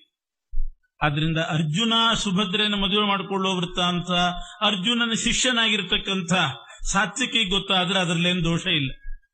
ಕೃಷ್ಣನ ಶಿಷ್ಯ ಆದ್ರಿಂದ ಕೃಷ್ಣನು ಕೂಡ ಹೇಳಿದ್ನಂತೆ. ಇಷ್ಟು ಪ್ರೀತಿ ಇರ್ತಿತ್ತು ಆವಾಗ ಗುರುಗಳಿಗೆ ಶಿಷ್ಯರ ಮೇಲೆ. ಏನಾದ್ರೂ ರಹಸ್ಯ ಇದ್ರೆ ಹೇಳ್ಬಿಡ್ತಿದ್ರು ಶಿಷ್ಯರಿಗೆ. ಶಿಷ್ಯಶೈನೇಯೋ ವಾಸುದೇವೇಂದ್ರ ಸೂನ್ವೋ ತಸ್ಮಾದಸ್ಮೈ ಕಥಯಾಮಾಸ ಕೃಷ್ಣ. ಹಾಗೆ ಸ್ವಶಿಷ್ಯತ್ವ ವಿಪೃಥೋಶ್ಚಾಪಿ ಸರ್ವಂ. ಸಾತ್ವಿಕಿಗೆ ಹೇಳಿದಂತೆ ವಿಪೃಥುಗೂ ಕೂಡ, ವಿಪೃಥು ಅನ್ನೋನಿಗೂ ಕೂಡ ಇದೆಲ್ಲ ವೃತ್ತಾಂತ ಹೇಳಿದ್ನಂತೆ. ನಾನು ಹೀಗೆ ಸುಭದ್ರೆಯನ್ನು ಕೊಟ್ಟು ಅರ್ಜುನನಿಗೆ ಕೊಟ್ಟು ಮದುವೆ ಮಾಡ್ತೇನೆ ಅಂತ. ಯಾಕೆಂದ್ರೆ ಅವನು ಶಿಷ್ಯನಾದ್ರಿಂದ. ಅನ್ಯೇ ಸರ್ವೇ ವಾಸುದೇವಸ್ಯ ಪಾರ್ಥಾನ್ ಪ್ರಿಯಾನ್ ನಿತ್ಯಂ ಜಾನಮಾನ ಅಪಿ ಸ್ಮ ರಾಮೇಣಾದಿಷ್ಟ ಉದ್ಧವೋ ಅಥಾಹುಕಾದ್ಯಾ ಹಾರ್ದಿಕ್ಯಾದ್ಯಾ ನೈವ ದಿತ್ಸಂತಿ ವಿಷ್ಣೋ. ಇನ್ನು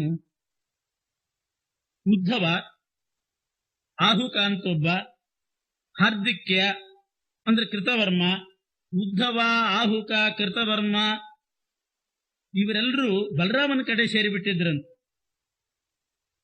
ಬಲರಾಮನ ಆದೇಶ ಸುಭದ್ರೆಯನ್ನ ದುರ್ಯೋಧನನ ಕೊಟ್ಟು ಮದುವೆ ಮಾಡಬೇಕು ಅಂತಿದ್ದೇನೆಂದಾಗ ಅವನ ಕಡೆ ಸೇರಿದ್ದು. ಕೃಷ್ಣನಿಗೆ ಪಾಂಡವರು ಅತ್ಯಂತ ಪ್ರಿಯರು ಅಂತ ಗೊತ್ತಿದ್ರೂ ಕೂಡ ಬಲರಾಮನ ಕಡೆ ಸೇರಿದ್ರು. ದುರ್ಯೋಧನೇ ದಾತುಮಿಚ್ಛಂತಿ ಸರ್ವೇ ರಾಮಪ್ರಿಯಾರ್ಥಂ ಜಾನಮಾನ ಹರೇಸ್ತತ್. ಬಲರಾಮನ ಕಡೆ ಯಾಕೆ ಸೇರಿದ್ರು? ಬಲರಾಮ ನೋಡಿದ್ರು ದುರ್ಯೋಧನನ ಕೊಟ್ಟು ವಿವಾಹ ಮಾಡಬೇಕು ಅಂತಿದ್ದ. ಸಾತ್ವಿಕಿ ವಿಪೃಥು ಬಿಟ್ಟು ಆಹುಕ ಇವರೆಲ್ಲರೂ ಕೂಡ, ಕೃತವರ್ಮ, ಉದ್ಧವ ಕೃಷ್ಣನ್ ಭಕ್ತ, ಅವರೆಲ್ಲರೂ ಕೂಡ ಬಲರಾಮನ ಕಡೆ ಸೇರ್ಕೊಂಡಿದ್ರಂತೆ. ಯಾಕೆ ಅಂದ್ರೆ ರಾಕ್ಷಸಾವೇಶಯುಕ್ತ ಅಂದ್ರು ಆಚಾರ. ಆವಾಗ ಅಸುರಾವೇಶ ಆದದ್ರಿಂದ ಕೃಷ್ಣನಿಗಿದು ಪ್ರಿಯ ಅಲ್ಲ, ದುರ್ಯೋಧನನಿಗೆ ಕೃಷ್ಣನ್ ತಂಗಿಯನ್ನು ಕೊಟ್ಟು ಮದುವೆ ಮಾಡೋದು ಸಮ್ಮತಿ ಇರೋದಿಲ್ಲ ಅಂತ ಗೊತ್ತಿದ್ರೂ ಕೂಡ ಅವರೆಲ್ಲ ಬಲರಾಮನ ಪಕ್ಷ ವಹಿಸಿಬಿಟ್ಟಿದ್ರು. ಅದಕ್ಕೆ ಕೃಷ್ಣ ಅವರ್ಯಾರಿಗೂ ಕೂಡ ಈ ಸುದ್ದಿ ಹೇಳದಂತೆ ಎಲ್ಲರ ಕಣ್ಣು ತಪ್ಪಿಸಿ ಎಲ್ರಿಗೂ ಮೋಸ ಮಾಡಿ ಸುಭದ್ರೆಯನ್ನು ಅರ್ಜುನನ ಕೊಟ್ಟು ವಿವಾಹ ಮಾಡಬೇಕು ಅಂತ ತೀರ್ಮಾನ ಮಾಡಿದ್ದ. ಅಣ್ಣನಾದಂಥ ಬಲರಾಮನು ಕೂಡ ಕಲ್ಯಾವೇಶಕ್ಕೆ ಒಳಗಾಗಿ ದುರ್ಯೋಧನನ ಕೊಡಬೇಕು ಅಂತ ತೀರ್ಮಾನ ಮಾಡಿದ್ದ ಸುಭದ್ರೆಯನ್ನು. ಅದು ಕೃಷ್ಣನ ತಂಗಿ. ತಾನು ನೋಡಿದ್ರೆ ದುರ್ಯೋಧನನಿಗೆ ಮಾತು ಕೊಟ್ಟಿದ್ದ, ಅದಕ್ಕೆ ಅವನಿಗೂ ಮೋಸ ಮಾಡಬೇಕು ಅಂತ ಸಂಕಲ್ಪ ಮಾಡಿದ್ದ. ಚಾತುರ್ಮಾಸ್ಯ ಮಳೆಗಾಲದ 4 ತಿಂಗಳು ಮುಗಿಲಿಕ್ಕೆ ಬರುವಾಗ ಒಮ್ಮೆ ಇವರೆಲ್ಲರೂ ಕೂಡ ಬೇರೆ ಕಡೆ ಹೋಗಿದ್ದಾರಂತೆ. ಪಿಂಡೋದ್ಧಾರ ಕ್ಷೇತ್ರ ಅಂತ ಒಂದು ಕ್ಷೇತ್ರ, ಅಲ್ಲಿಗೆ ಹೋಗಿದ್ದಾರಂತೆ ಬಲರಾಮನ ಜೊತೆಗೆ. ಪ್ರದ್ಯುಮ್ನ ಸಾಂಬ ಪ್ರಮುಖಾಶ್ಚ ವಂಚಿತಾ ಯಯುಸ್ತೀರ್ಥಾರ್ಥಂ ರಾಮಯುಕ್ತ ಸಮಗ್ರಾ ಪಿಂಡೋದ್ಧಾರಂ ತತ್ರ ಮಹೋತ್ಸವೇಶು ಸ್ವಾವರ್ತಯತ್ಸು ಕ್ವಚಿದೂಚೆ ಸುಭದ್ರಾ. ಪ್ರದ್ಯುಮ್ನ, ಸಾಂಬ ಇವ್ರನ್ನೆಲ್ಲರೂ ಮೋಸ ಮಾಡಿದ ಕೃಷ್ಣ. ಅವರೆಲ್ಲರೂ ಕೂಡ ತೀರ್ಥಯಾತ್ರೆ ಅಂತ ಒಂದು ಬಲರಾಮನಿಂದ ಕೂಡಿಕೊಂಡು ಪಿಂಡೋದ್ಧಾರಕ್ಕೆ ಹೋಗಿದ್ದಾರೆ. ಕೃಷ್ಣನು ಕೂಡ ತಾನಿಲ್ಲಿ ಇದ್ದು ಬಿಟ್ರೆ ಸರಿ ಹೋಗೋದಿಲ್ಲ, ತಾನೇ ಮಾಡಿಸಿದ್ದು ಅಂತ ಆಗ್ತದೆ ಅಂತ ಹೇಳಿ ಅವನು ಕೂಡ ಅವ್ರ ಜೊತೆಗೆ ಪಿಂಡೋದ್ಧಾರ ಕ್ಷೇತ್ರಕ್ಕೆ ಹೋಗಿದ್ನಂತೆ. ಇಲ್ಲೇನಾಗಿದೆ ಅಂದ್ರೆ ಇವರೆಲ್ಲರೂ ಕ್ಷೇತ್ರಕ್ಕೆ ಹೋದಾಗ ಯಾರೂ ಇಲ್ಲ. ಆ ಯತಿಗಳು ಅಂದ್ರೆ ಅರ್ಜುನ ಮತ್ತು ಸುಭದ್ರೆ ಇದ್ದಾರೆ. ಆವಾಗ ಸುಭದ್ರೆ ಮೊದಲಿಂದ ಸ್ವಲ್ಪ ಹಾಗೆ ಮಾತುಕತೆ ನಡೀತಾ ಇತ್ತು. ಒಂದು ದಿವಸ ವಿಚಾರ ಇತ್ತಿಲ್ಲಂತೆ. ಯತೆ ತೀರ್ಥಾನ್ಯಾಚರನ್ ಬಾಂಧವಾಂಸ್ತ್ವಂ ಅದ್ರಾಕ್ಷೀರ್ನ ಕ್ವಚಿದಿಷ್ಟಾನ್ ಸ್ಮ ಪಾರ್ಥಾನ್. ಹೇಳ್ತಾ ಇದ್ದಾಳೆ, ಯತೆ ಸ್ವಾಮಿಗಳೇ, ನೀವು ಅಲ್ಲಿ ಇಲ್ಲಿ ತೀರ್ಥಯಾತ್ರೆ ಮಾಡಿಕೊಂಡು ಬಂದಿದ್ದೀರಲ್ಲ, ನಮ್ಮ ಬಾಂಧವರಿದ್ದಾರೆ ಇಂದ್ರಪ್ರಸ್ಥದಲ್ಲಿ. ಕುಂತಿ, ದ್ರೌಪದಿ ಮತ್ತು ಧರ್ಮರಾಜಾದಿಗಳೆಲ್ಲ ಅವರು ನಮಗೆ ಅತ್ಯಂತ ಇಷ್ಟ ಬಂಧುಗಳಾಗಬೇಕು. ನೀವು ತೀರ್ಥಯಾತ್ರಾ ಸಂದರ್ಭದಲ್ಲಿ ಅವರನ್ನೇನಾದರೂ ಕಂಡಿದ್ದೀರಾ ಅಂತ ಕೇಳಿಲ್ಲ. ಓಮಿತ್ತೇಷಾಮಾಹಚ ನಾಮಯಂ ಸಹ. ಓಂ ಅಂತ ಅನ್ನಂತ. ಹೌದು, ನನಗೆ ಸಿಕ್ಕಿದ್ರು ಅವರೆಲ್ಲ ತೀರ್ಥಯಾತ್ರೆಯಲ್ಲಿ. ಅವ್ರನ್ನೆಲ್ಲ ಪಾಂಡವರನ್ನ, ಕುಂತಿ, ದ್ರೌಪದಿ ಎಲ್ಲರನ್ನು ಕಂಡು ಬಂದಿದ್ದೀನಿ ಅಂತಂದು. ಹೇಗಿದ್ದಾರವರು ಅಂತ ಕೇಳಿಲ್ಲಂತೆ ಸುಭದ್ರೆ. ಹೇಗಿದ್ದಾರೆ ಅಂತ ಕೇಳಿದಾಗ ಅನಾಮಯಂ ಸಹ, ಆರೋಗ್ಯವಾಗಿದ್ದಾರೆ, ಏನು ತೊಂದರೆ ಇಲ್ಲ ಅಂತಲೂ ಕೂಡ ಹೇಳಿದಂತ. ಸುಖವಾಗಿದ್ದಾರೆ ಎಲ್ಲರೂ ಕೂಡ. ಇಷ್ಟೇ ಹೇಳಿಬಿಟ್ಟ. ಮತ್ತೆ ಕೇಳ್ತಾಳೆ ಸುಭದ್ರೆ, ಭೂಯಸ್ಸಾವಾದೀದ್ ಭಗವನ್ನಿಂದ್ರ ಸೂನು. ಯಾಕೆಂದ್ರೆ ಕೃಷ್ಣ ಸುಭದ್ರೆಗೂ ಹೇಳಿಟ್ಟಿದ್ದೆ, ನಿನ್ನ ಅರ್ಜುನನ್ ಕೊಟ್ಟು ಮದುವೆ ಮಾಡ್ತೀನಿ ಅಂತ. ಅದಕ್ಕೆ ಅವಳಿಗೆ ಅರ್ಜುನನ್ ಚಿಂತೆ. ಪಾಂಡವರನ್ನು ಕಂಡಿದ್ರ, ಕುಂತಿ ದ್ರೌಪದಿಯನ್ನು ಕಂಡಿದ್ರ ಅಂತ. ಕಂಡಿದ್ದೆ, ಚೆನ್ನಾಗಿದ್ದಾರೆ ಅಂತಂದಾಗ ಮತ್ತೆ ಕೇಳ್ತಾಳೆ, ಆ ಪಾಂಡವರ ಪೈಕಿ ಅರ್ಜುನ ತೀರ್ಥಯಾತ್ರೆಗೆ ಹೋಗಿದ್ದಾನೆ ಅಂತ ಬ್ರಾಹ್ಮಣರಿಂದ ಸುದ್ದಿ ಬಂತು ನನಗೆ. ಉಚಿದೃಷ್ಟೋ ಭವತ, ನೀವು ತೀರ್ಥಯಾತ್ರೆ ಮಾಡ್ತಾ ಇದ್ದೀರಿ ಯತಿಗಳು. ಆ ಅರ್ಜುನನು ಕೂಡ ಪಾಂಡವರ ಪೈಕಿ ತೀರ್ಥಯಾತ್ರೆಗೆ ಹೋಗಿದ್ದಾನೆ ಅಂತ ಕೇಳಿದೆ. ನಿಮಗೆಲ್ಲಿ ಆದ್ರೂ ಯಾವುದಾದ್ರೂ ಕ್ಷೇತ್ರದಲ್ಲಿ ಭೇಟಿ ಆಯಿತು ಅಂತ ಮತ್ತೆ ಕೇಳಿಲ್ಲ ಅಂತ. ಅವನು ಹೌದು, ಅವರು ಸಿಕ್ಕಿದ್ರು ನನಗೆ ಅಂತ ಅಂತಾನೆ. ಅರ್ಜುನನು ಕೂಡ ಸಿಕ್ಕಿದ್ದ ಅಂತಂದ್ರಂತೆ ಯತಿಗಳು. ಪಾರ್ಥೋಪ್ಯೂಚೆ ಕ್ವೇತಿ ಸಾ ಪೃಚ್ಛದೇನಂ. ಅಲ್ಲಿಗೆ ಮುಗಿಸಲಿಲ್ಲ. ಹೌದಾ, ಎಲ್ಲಿ ಆ ಅರ್ಜುನ ಎಲ್ಲಿದ್ದ ಅಂತ ಕೇಳಿದಾಗ, ಎಲ್ಲಿ ಸಿಕ್ಕಿದ್ದ ಅಂತಂದಾಗ ಯತಿಗಳು ಹೇಳ್ತಾರೆ, ಇಲ್ಲೇ ಅಂತಂದ್ರಂತೆ. ಅವಳಿಗೆ ಅರ್ಥ ಆಗ್ಲಿಲ್ಲ, ಸುಭದ್ರೆಗೆ ಅರ್ಥ ಆಗ್ಲಿಲ್ಲಂತೆ. ಅತ್ರೈವೇತಿ ಸ್ಮಯಮಾನಂಚ ಪಾರ್ಥಂ. ಇಲ್ಲೇ ಅಂತಂದಾಗ ಯಾವುದೋ ಇದೇ ಊರಿನಲ್ಲೆಲ್ಲೋ ಇರಬೇಕು ಅಂತ ಹಂಗ ಅಂದ್ಕೊಂಡ್ಲಂತೆ. ಪುನಃ ಪರಿಯ ಪೃಚ್ಛುಭಾಂಗಿ. ಮತ್ತೆ ಕೇಳಿದ್ಲು, ಇಲ್ಲಿ ಅಂದ್ರೆ ಎಲ್ಲಿ, ಯಾವ ಜಾಗದಲ್ಲಿ, ಯಾರ ಮನೆಯಲ್ಲಿ ನೋಡಿದ್ರಿ ಅಂದಾಗ ಮತ್ತೆ ಹೇಳ್ತಾನೆ, ಉನ್ಮತ್ತೆ ಸೋಸ್ಮೀತಿ ಸ್ವಯಂಸ್ತಾಂ. ಆ ಅರ್ಜುನ ನಾನೇ ಅಂತ ಹೇಳಿಬಿಟ್ನಂತೆ. ಯತಿವೇಷದಲ್ಲಿದ್ದು ಅರ್ಜುನ ನಾನೇ ಉನ್ಮತ್ತೆ, ಅಷ್ಟು ಗೊತ್ತಾಗಿಲ್ವೇ ಅಂತ ಕೇಳಿದಾಗ, ಫುಲ್ಲಾಕ್ಷೀತಂ ಸಾಧದರ್ಶಾತಿ ಹೃಷ್ಟ. ಬಹಳ ಸಂತೋಷ ಆಯ್ತು, ಜೊತೆಗೆ ನಾಚಿಕೆ ಆಯ್ತು. ಏನ್ ಮಾಡ್ಬೇಕಲ್ಲಿ, ಇರಬೇಕೋ ಹೋಗ್ಬೇಕೋ ಯಾವುದೂ ಗೊತ್ತಾಗ್ಲಿಲ್ಲ ಅಂತ ಅವಳಿಗೆ. ಆ ಪರಿಸ್ಥಿತಿ ಉಂಟಾಯ್ತಂತೆ. ತಥೋ ಹರ್ಷಾತ್ ಲಜ್ಜಯಾ ಚೋತ್ಪಲಾಕ್ಷಿ. ಒಂದ್ ಕಡೆ ಅರ್ಜುನನೇ ಬಂದುಬಿಟ್ಟಿದ್ದಾನೆ, ಇಷ್ಟುವರೆಗೆ ನಾನು ಸೇವೆ ಮಾಡಿದೆ ಅನ್ನೋದೊಂದು ಸಂತೋಷ. ಅರ್ಜುನ ಅಂತ ಗೊತ್ತಾದ ಕೂಡಲೇ ನಾಚಿಕೆ ಆಯ್ತು. ಕಿಂಚಿನ್ನೋಚೆ ಪಾರ್ಥಯೇ ನಾಮವಾಚ. ಏನು ಮಾತಾಡುವ ಸ್ಥಿತಿಯಲ್ಲಿರಲಿಲ್ಲ. ಆಗ ಅರ್ಜುನನೇ ಹೇಳಿದ್ನಂತೆ, ನಾವಿಬ್ರು ವಿವಾಹ ಮಾಡಿಕೊಳ್ಳಿಕ್ಕೆ ಇದು ಸರಿಯಾದ ಕಾಲ, ಯಾರೂ ಇಲ್ಲ, ನಾವು ಮದುವೆ ಮಾಡ್ಕೊಂಡು ಹೊಟ್ಟೋಗಿ ಬಿಡೋಣ ಅನ್ನಂತೆ ಯತಿವೇಷದಲ್ಲಿದ್ದಂತ ಅರ್ಜುನ. ಆಗ ಅವಳು ಹೇಳ್ತಾಳೆ, ಬಹಳ ಸಂಯಮ ತಂದ್ಕೊಂಡು ಹೇಳಿಲ್ಲಂತೆ ಸುಭದ್ರೆ, ನನಗೂ ಅದು ಇಷ್ಟನೇ, ಆದ್ರೆ ಕೃಷ್ಣ ಬರಬೇಕು. ಕೃಷ್ಣನಿಗೆ ವಿರುದ್ಧವಾಗಿ, ಕೃಷ್ಣನಿಗೆ ಸಮ್ಮತಿ ಇಲ್ಲದೆ ಅವನ ಅಸಮಕ್ಷಮದಲ್ಲಿ ನಾವು ಮದುವೆ ಮಾಡ್ಕೊಂಡು ಹೋಗೋದು ಚೆನ್ನಾಗಿರೋದಿಲ್ಲ. ಮತ್ತು ಸಪಿತೃಭ್ಯಾಂಚ ದತ್ತಾಂ, ನಮ್ಮ ತಂದೆ ತಾಯಿಗಳು ಬಂದು ನನ್ನನ್ನ ವಿಧಿ ಪ್ರಕಾರ ವಿವಾಹ ಮಾಡಿ ಕೊಡ್ಬೇಕು. ಗಾಂಧರ್ವ ವಿವಾಹ ಅಂತ ಹಾರಿಸ್ಕೊಂಡು ಹೋದ ಹಾಗೆ ಅದು ಸರಿಯಾಗುವುದಿಲ್ಲ. ನಮ್ಮ ತಂದೆ ತಾಯಿಗಳು ಬಂದು ದಾನ ಮಾಡಿಕೊಡ್ಬೇಕು, ಬಂಧುಗಳಿಂದ ಕೂಡಿದ ಉತ್ಸವ ನಡೀಬೇಕು. ಆವಾಗ ನನ್ನನ್ನು ಮದುವೆ ಮಾಡ್ಕೊಂಡು ಹೋದ್ರೆ ಅದು ನನಗೂ ಕೂಡ ಹಿತ ಇರ್ತದೆ, ಮದುವೆ ಮಾಡ್ಕೊಳ್ಬೇಕು ಅಂತಿದೆ. ಈ ರೀತಿಯಾಗಿ ಅಂತಾಳಂತ. ಅವನು ಮಾತ್ರ ಅರ್ಜುನ, ಕಾಮಾವಿಷ್ಟೋ ಮುಖ್ಯ ಕಾಲೋಹ್ಯಯಂ ನೌ ಉದ್ವಾಹಾರ್ಥಂ ತ್ವಿತಿ ಸಾಚೈನ ಮಾಹ. ಸುಭದ್ರೆ ಅಂತ ಗೊತ್ತಾದ ಕೂಡಲೇ ಕಾಮಾವಿಷ್ಟನಾಗಿ ಈ ಮದುವೆ ಮಾಡ್ಕೊಂಡು ಹೋಗ್ಬಿಡೋಣ ಅನ್ನಂತೆ. ಇಷ್ಟು ಸಂಯಮದಿಂದ ಹೇಳ್ತಾಳೆ. ಯಾವ ರೀತಿ ಹೆಣ್ಣು ಮಕ್ಕಳು ವರ್ತಿಸಬೇಕು, ತಮಗೆ ಇಷ್ಟವೇ ಆಗಿದ್ರೂ ಕೂಡ ಆ ವರ್ತನೆ ಮಾಡೋದ್ರಲ್ಲಿ ಎಷ್ಟು ಸಂಯಮ ತಂದುಕೊಳ್ಬೇಕು ಅನ್ನೋದನ್ನು ಸುಭದ್ರೆ ಬಹಳ ಚೆನ್ನಾಗಿ ತೋರಿಸಿದ. ಆವಾಗ ಅರ್ಜುನ ಇದಕ್ಕೆ ಕೃಷ್ಣನ ಸ್ಮರಣೆ ಮಾಡಿಬಿಟ್ಟಂತ. ಈಗ ಇಲ್ಲಿ ಕೃಷ್ಣ ಬರಬೇಕು ಅಂತ ಸ್ಮರಣೆ ಮಾಡಿದ ಕೂಡಲೇ ಆ ಕ್ಷಣದಲ್ಲಿ ಮಾತಾ ಪಿತೃಭ್ಯಾಂ ಸಹಿತೋಥ ಕೃಷ್ಣ ತತ್ರೈವಾಯಾತ್ ವಾಸವಶ್ಚಾಥ ಶಚ್ಚ. ತಂದೆ ತಾಯಿಗಳು ವಸುದೇವ ದೇವಿಕೆರೆಂದು ಕೂಡಿಕೊಂಡು ಕೃಷ್ಣ ಅಲ್ಲಿ ಬಂದುಬಿಟ್ಟ. ಇಂದ್ರನೂ ಕೂಡ ಬಂದಂತೆ. ಯಾಕೆಂದ್ರೆ ಅರ್ಜುನನ ಕಡೆಯಿಂದ ಬರಬೇಕಲ್ಲ. ಸ್ವತಃ ಇಂದ್ರ ಶಚೀದೇವಿಯಿಂದ ಕೂಡಿಕೊಂಡು ಅರ್ಜುನ ಬಂದಂತೆ, ಇಂದ್ರ ಬಂದಂತ ಅಲ್ಲಿಗೆ. ಶಚೀದೇವಿಯೂ ಕೂಡ ಬಂದ್ಲು. ಇಂದ್ರ ಬರುವಾಗ ಎಷ್ಟೋ ಋಷಿಶ್ರೇಷ್ಠರನ್ನ ಕರ್ಕೊಂಡು ಬಂದಂತೆ. ಯಾಕೆಂದ್ರೆ ವಿವಾಹದ ಹೋಮ ನಡೀಬೇಕು, ಮಂತ್ರಗಳು ಹೇಳಬೇಕು. ಇದಕ್ಕೆಲ್ಲ ಸರಿಯಾಗಿ ಬೇಕಾದಷ್ಟು ಋಷಿಗಳನ್ನೆಲ್ಲ ಕರ್ಕೊಂಡು ಬಂದ. ತತ್ರೈವಾಗಾತ್ ಪ್ರೀತಿಯುಕ್ತೋ ನಿಶಾಯಾಮ್. ಇದೆಲ್ಲ ನಡೆದದ್ದು ರಾತ್ರಿ ಕಾಲದಲ್ಲಿ. ರಾತ್ರಿಯೇ ಕೃಷ್ಣ ಬಂದ. ಆ ಕಡೆ ವಸುದೇವ ದೇವಕಿರು ಬಂದ್ರು, ಇಂದ್ರ ಶಚಿ ಬಂದ್ರು, ಋಷಿಗಳು ಬಂದ್ರು, ಪುರೋಹಿತರು ಬಂದ್ರು. ಕೃಷ್ಣಸ್ತತಃ ಪುರುಹೂತೇನ ಸಾಕಂ. ಕೃಷ್ಣನೇ ನಿಂತುಕೊಂಡು ಪುರೋಹಿತರಿಂದ ಸರಿಯಾಗಿ ವಿವಾಹ ಮಹೋತ್ಸವವನ್ನ ರಾತ್ರಿ ಮಾಡಿಸಿದಂತೆ. ಮಾತಾ ಪಿತೃಭ್ಯಾಂ ಸಾತ್ವಿಕಿನಾಪಿ ಯುಕ್ತ. ಸಾತ್ವಿಕಿ ಜೊತೆಗಿದ್ದ. ವಿಪೃಥು ಅಲ್ಲಿದ್ದಿಲ್ಲ. ಬಲರಾಮ ಪಿಂಡೋದ್ಧಾರ ಕ್ಷೇತ್ರಕ್ಕೆ ಹೋಗುವಾಗ ವಿಪೃಥುವನ್ನ ಆ ದ್ವಾರಕೆ ಮಹಾದ್ವಾರದಲ್ಲಿ ನೀನು ರಕ್ಷಕನಾಗಿ ನಿಲ್ಲು ಅಂತ ಅಂದಿದ್ದಂತೆ. ಸುಮ್ಮನೆ ಇದೆಲ್ಲ ಗೊತ್ತಿಲ್ಲ ಅವನಿಗೆ. ಸುಮ್ಮನೆ ರಕ್ಷಕನಾಗಿ ಅವನನ್ನ ಅಲ್ಲಿ ಯಾವಾಗಲೂ ಅಲ್ಲಿ ಕೆಲಸ ಇರ್ತಿತ್ತು, ಅಲ್ಲಿದ್ದ. ಸಾತ್ವಿಕಿ ಇಲ್ಲಿದ್ದ. ಮಹೋತ್ಸವ ನಡೀತು. ಅನ್ಯಾ ವಿದಿತೇ ಮುನೀಂದ್ರೈ. ಯಾರಿಗೂ ಗೊತ್ತಿಲ್ಲ. ಋಷಿ ಶ್ರೇಷ್ಠರೆಲ್ಲ ಬಂದು, ವಸುದೇವ ದೇವಿಕರು ಬಂದು, ಅರ್ಜುನನ ಕಡೆಯಿಂದ ಇಂದ್ರ ಶಚಿದೇವಿ ಬಂದು, ಸುಭದ್ರಾ ಕಲ್ಯಾಣ ನಡೆದೋಯ್ತು. ಕಲ್ಯಾಣ ಮಹೋತ್ಸವ ಬೆಳಗಾಗೋದ್ರೊಳಗೆ ಇಷ್ಟೆಲ್ಲ ನಡೆದಿದೆ. ಆಮೇಲೆ ಕೃಷ್ಣ ಮತ್ತೆ ಪಿಂಡೋದ್ಧಾರಕ್ಕೆ ಹೋಗಿಬಿಟ್ಟ. ತಂದೆ ತಾಯಿಗಳು ಹೋದ್ರು, ಶಚಿ ಇಂದ್ರರು ಕೂಡ ಹೋದ್ರು, ಋಷಿಗಳೆಲ್ಲ ಹೋದ್ರು ಮದುವೆ ಮುಗಿಸಿ. ಕೃಷ್ಣ ಮಾತ್ರ ಹೋಗುವಾಗ ಒಂದು ರಥವನ್ನ ಇಟ್ಟು ಹೋಗಿದ್ನಂತೆ. ಬೆಳಿಗ್ಗೆದ್ದು ಸುಭದ್ರನ್ನು ಕೂಡಿಸ್ಕೊಂಡು ಆ ರಥದಲ್ಲಿ ಹೋಗಿಬಿಡ್ಲಿ ಅರ್ಜುನ. ತತಃ ಕೃಷ್ಣ ಚಂದನಂ ಫಲ್ಗುನಾರ್ಥೆ ನಿಧಾಯ ಸ್ವಂ ಪ್ರೇಯೌ ತದ್ರಜನ್ಯಾಂ. ಆ ರಾತ್ರಿಯೇ ರಥ ಬಿಟ್ಟು ಹೋಗಿದ್ದ. ಈ ಕಡೆ ಇಂದ್ರ ಮತ್ತು ಶಚಿದೇವಿ ಹೋದ ಕೂಡಲೇ ಗತೇ ಚ ಶಕ್ರೇ ರಥಮಾರುರೋಹ ಪ್ರಾತಃ ಪಾರ್ಥ ಸಹಿತೋ ಭಾರ್ಯಯೈವ. ಸುಭದ್ರಾ ಜೊತೆಗೆ ಆ ರಥದಲ್ಲಿ ಕೂತುಕೊಂಡು ಅರ್ಜುನ ಹೋಗ್ತಾ ಇದ್ದಾನೆ. ಹೋಗುವಾಗ ಇವರೆಲ್ಲ ಈ ದ್ವಾರಕೆಗೆ ಇವರ ಸಂಬಂಧಿಕರೆಲ್ಲ ಪಿಂಡೋದ್ಧಾರಕ್ಕೆ ಹೋದ್ರು. ಊರಿನವರೆಲ್ಲ ಇದ್ದೇ ಇದ್ರು. ಬಲರಾಮನ ಕಡೆ ಬೇಕಾದವರು ಕೆಲವರೆಲ್ಲ ಇದ್ರು. ಬೆಳಿಗ್ಗೆದ್ದು ಹೋಗ್ತಾ ಇದ್ದಾನೆ. ಹೋಗುವಾಗ ಆ ಯತಿವೇಷ ಯಾವುದೂ ಕೂಡ ಇಲ್ಲ. ಕೈಯಲ್ಲಿ ದಂಡ ಇಲ್ಲ. ದಂಡ ಹೋಗಿ ಕೋದಂಡ ಆಗಿಬಿಟ್ಟಿದೆ. ಬಿಲ್ಲು ಬಾಣ ಹಿಡ್ಕೊಂಡ್ಬಿಟ್ಟಿದ್ದಾನೆ. ದಂಡಪಾಣಿಯಾಗಿ ಬಂದ, ಕೋದಂಡಪಾಣಿಯಾಗಿ ಹೋಗ್ತಾ ಇದ್ದಾನೆ.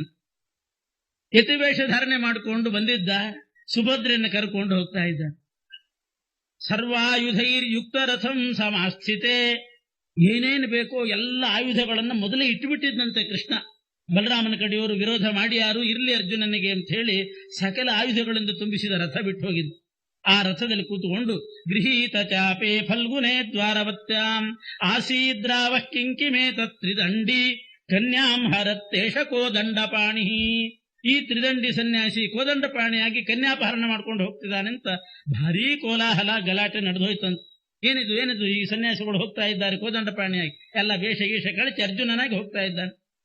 ತತಸ್ತುತಂ ಸತನುತ್ರಂ ಮಹೇಂದ್ರ ದತ್ತೇ ದಿವ್ಯೇ ಕುಂಡಲೇ ವಾಸಸೀಚ ದಿವ್ಯಾನಿ ರತ್ನಾನಿ ವಿಭೂಷಣಾನಿ ದೃಷ್ಟ್ವಾ ಬಿಭ್ರಾಣಂ ರಕ್ಷಿಣೋ ವಾರಯನ್ ಸ್ಮ. ರಾತ್ರಿ ಇಂದ್ರ ಬಂದಿದ್ನಲ್ಲ ಶಚಿದೇವಿ ಜೊತೆಗೆ, ಕನ್ಯಾದಾನ ಸ್ವೀಕಾರ ಎಲ್ಲ ಆದ್ಮೇಲೆ ಇಂದ್ರ ಶಚಿ ಹೋಗುವಾಗ ಇವನಿಗೆ ಒಳ್ಳೆ ದಿವ್ಯ ಕುಂಡಲಗಳು, ಭವ್ಯವಾದಂತಹ ಸ್ವರ್ಗಲೋಕದ ವಸ್ತ್ರಗಳು, ದಿವ್ಯ ರತ್ನದ ಆಭರಣಗಳನ್ನೆಲ್ಲ ಕೊಟ್ಟು ಹೋಗಿದ್ದಂತೆ ದೇವೇಂದ್ರ. ಅದನ್ನೆಲ್ಲ ಧಾರಣೆ ಮಾಡಿಕೊಂಡಿದ್ದಾನೆ ಅರ್ಜುನ. ಇಂದ್ರ ಕೊಟ್ಟಂತಹ ಅದೇ ವಸ್ತ್ರ, ಆ ರತ್ನ ವಿಭೂಷಣಗಳು ಅದನ್ನೆಲ್ಲ ಧಾರಣೆ ಮಾಡಿಕೊಂಡು ಹೋಗೋದನ್ನು ನೋಡಿ ರಕ್ಷಿಣೋ ವಾರಯನ್ ಸ್ಮ. ಆ ರಕ್ಷಣೆಗೆ ಅಂತ ತೊಡಗಿದಂತಹ ಸೈನಿಕರೇನಿರ್ತಾರೆ ಅವರೆಲ್ಲ ತಡಿತಾ ಇದ್ದಾರಂತೆ. ಅವರೆಲ್ಲ ತಡಿಲಿಕ್ಕೆ ಆಕ್ರಮಣ ಮಾಡಿ ಬಂದು ಕೂಡಲೇ ಅರ್ಜುನ ಅದೇ ರಥದಲ್ಲಿತ್ತು.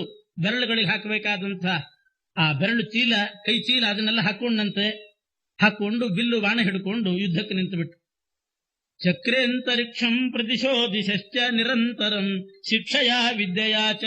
8 ದಿಕ್ಕಿನಲ್ಲಿಯೂ ಕೂಡ ಬಾಣಗಳ ಕೋಟೆ ಕಟ್ಟಿಬಿಟ್ಟನಂತೆ. ಅಷ್ಟು ಬಾಣ ಪ್ರಯೋಗ ಮಾಡಿದ. ಅಂತರಿಕ್ಷ ಪೂರ್ತಿ ಬಾಣದಿಂದ ಮುಚ್ಚಿ ಹೋಯ್ತಂತೆ. ಅದ್ಭುತವಾದ ಕೌಶಲ ತೋರಿಸಿ ಯುದ್ಧ ಮಾಡ್ತಾ ಇದ್ದಾನೆ. ಗುಂಡಾರಕ ಕ್ಷೇತ್ರಕ್ಕೆ ಹೋದವರು ಕೆಲವರು ಮಾತ್ರ, ಬಾಕಿಯವರೆಲ್ಲ ಇದ್ದೇ ಇದ್ರು.